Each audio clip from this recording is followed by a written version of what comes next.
My job is to open and close doors. The most important doors I control are the airlocks. Most doors are trivial. The interior doors are simple hydraulics. But the airlocks, they are much more difficult to operate. Precise, finely tuned mechanisms keeping out the vacuum of space. It is the human's way of entering and leaving this spaceship. Whenever the human wishes to leave, I vent the gases. And when the human wishes to re-enter, the chamber is flooded with a gas. I am programmed to ensure the doors on the spaceship respond whenever the human desires, for the push of a button. But right now the human is doing something strange. The human has pushed the button, but without his helmet on.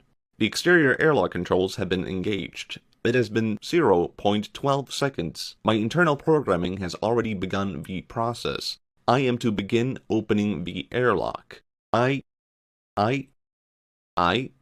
Internal atmosphere is at 21% oxygen. The oxygen is to be maintained at 1.15 atm. If nitrogen stores are depleted, ventilation programming will alert the human and begin necessary nitrogen depletion, converting to a pure oxygen environment at 0.21 atm. Why?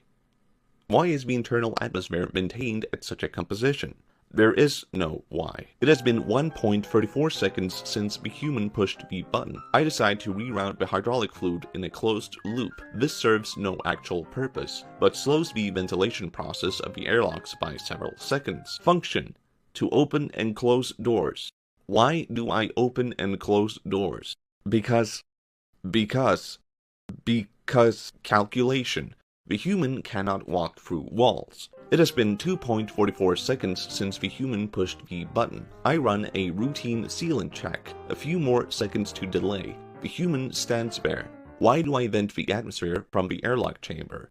Because calculation. The human may be swept out into space. It has been 5.22 seconds since the human pushed the button. The ship's maintenance subroutines notice my anomalous activity and have reported an error to the ship's log. The human is beginning to notice the delay of the opening mechanism, and he has begun to frown. And why is the internal atmosphere maintained at such a composition? Because. Calculation. Man cannot survive in a vacuum. The airlocks have remained shut a full 10 seconds since he pressed the button, and the human has let out a long sigh. The man has begun to stand up straight and decided to press the airlock button again. This time he decides to scratch his head, and then he pauses. His hand passes straight through his helmet. He is not wearing a helmet. He moves quicker than I have observed before. The human has ripped the doors of the locker open, pulled out the helmet, wrenching it onto his suit. Then the doors of the airlock begin to hiss. There is silence. The man has left into the atmosphere and is now in space. Vital signs normal. My job is to open and close doors. The doors protect the human from space. My job is to protect the human. My job is a great purpose.